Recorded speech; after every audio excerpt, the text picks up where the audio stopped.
Peter Jennings, thank you very much for agreeing to speak to us on the US government shutdown.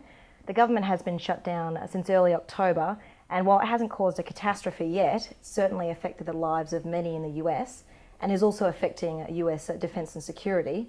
We see that military operations are still continuing, but hundreds of thousands of defence staffers are being affected. Could you speak a little bit about how you think this shutdown is going to affect US military spending and the budget? Well, overall, the aim of sequestration is to save around 10% of the defence budget, which is about $540 billion. It's not a small amount of money out to 2022.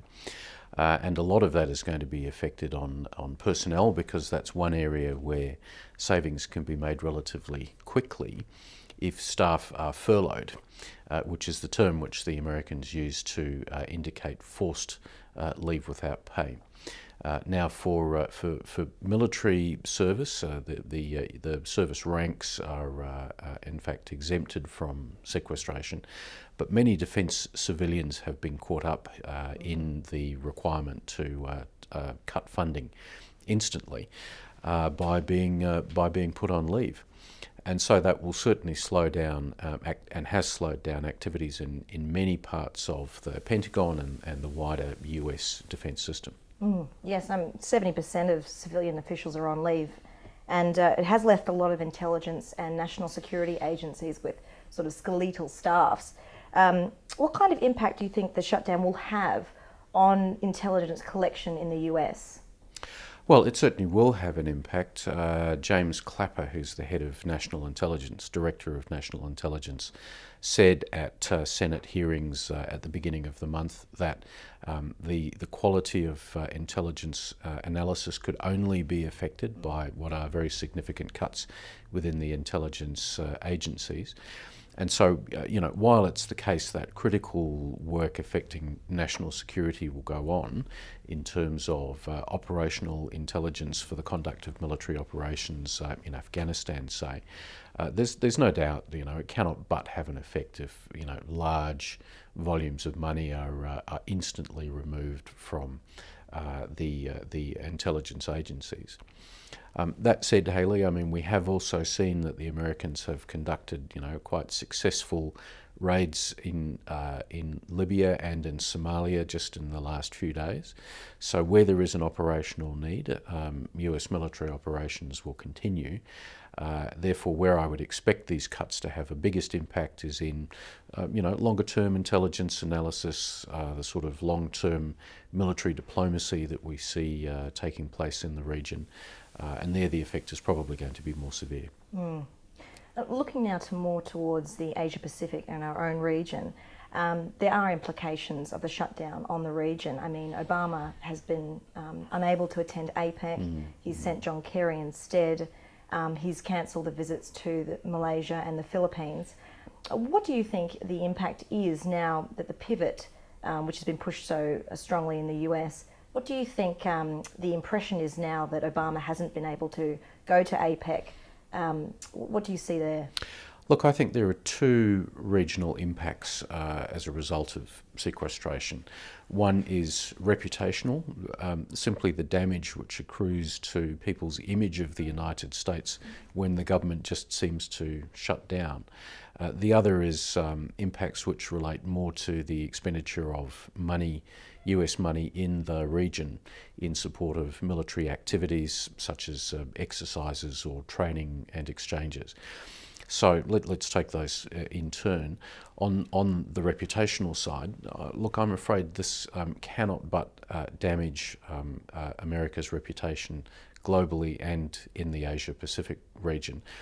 The Asia-Pacific is a place which does particularly value the forms of diplomacy, of leaders turning up to national summits of foreign ministers and defence ministers doing the same thing. And of course, America's absence is noted. Now, really, this takes us back to a period before the first Obama administration, when the Bush administration was seen to be largely absent from the main diplomatic meetings of the Asia Pacific. Now, one assumes that Mr. Obama is still committed to the rebalance. But in practical terms, this is now going to make make countries in the region become more concerned about America's sticking power. On the second thing, on the sort of practical expenditure of US resources, I'll just give you one very small example. The College of Asia Pacific Strategic Studies in Hawaii runs courses to which people from throughout the region send students to study. The current course has just been cancelled at short notice. So, here you have 50 or 60 students, lieutenant colonels and civilian equivalents, who now have lost an opportunity to study at and be influenced in an American centre of strategic excellence.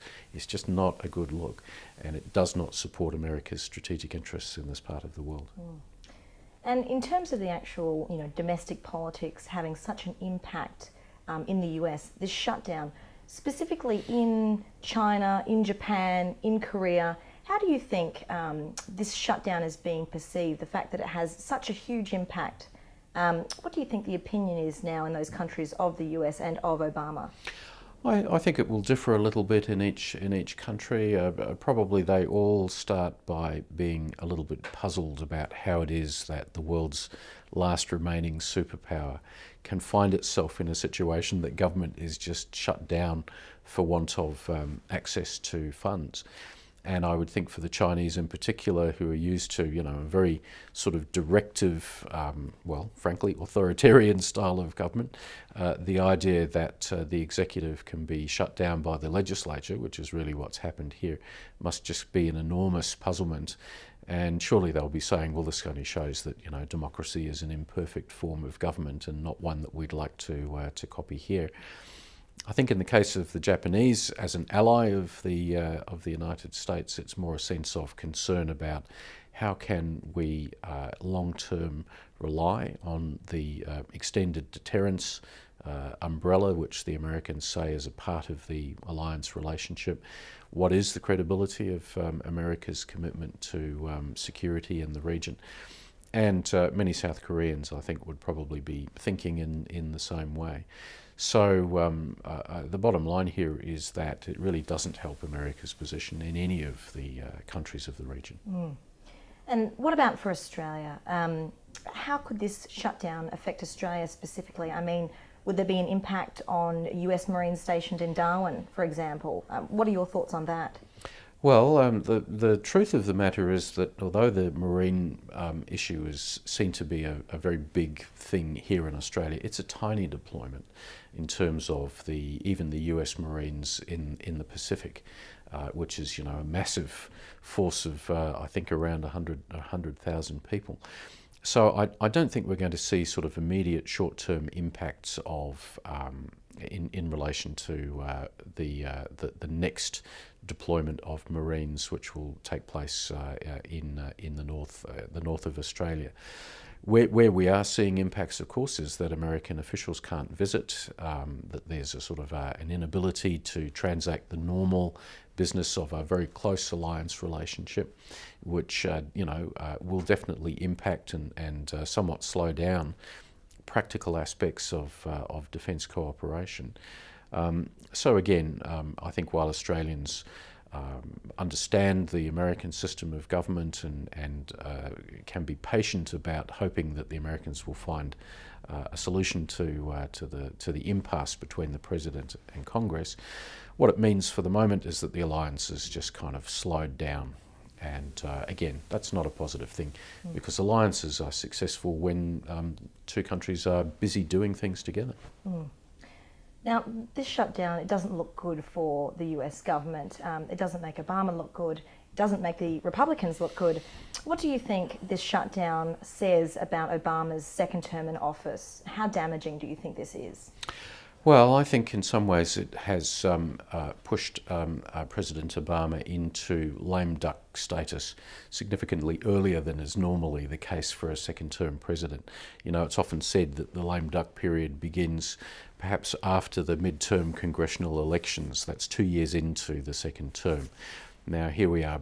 President Obama has barely been elected 12 months into his second term, and already he's finding himself blocked on most of the key domestic and some of the key international policies that he's wanted to take to the American people.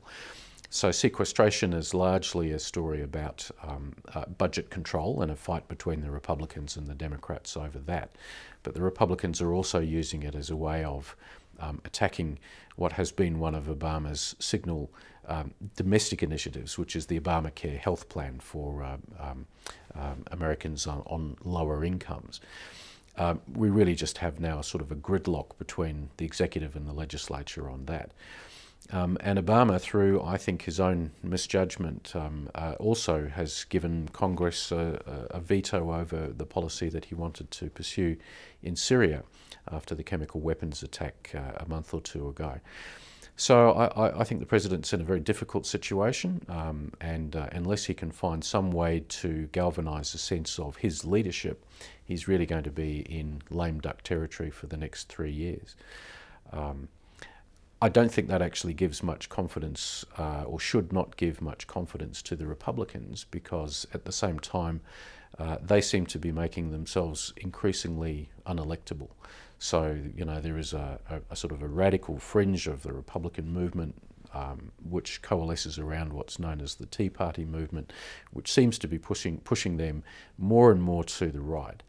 And, politics in America is like politics in Australia. It's about how you galvanise the mainstream. I think the mainstream has been pretty turned off by how they think the Republicans have been behaving in Congress over the last couple of weeks. Peter Jennings, thank you very much for joining us today and sharing your insights on the US government shutdown. Thanks, Hayley.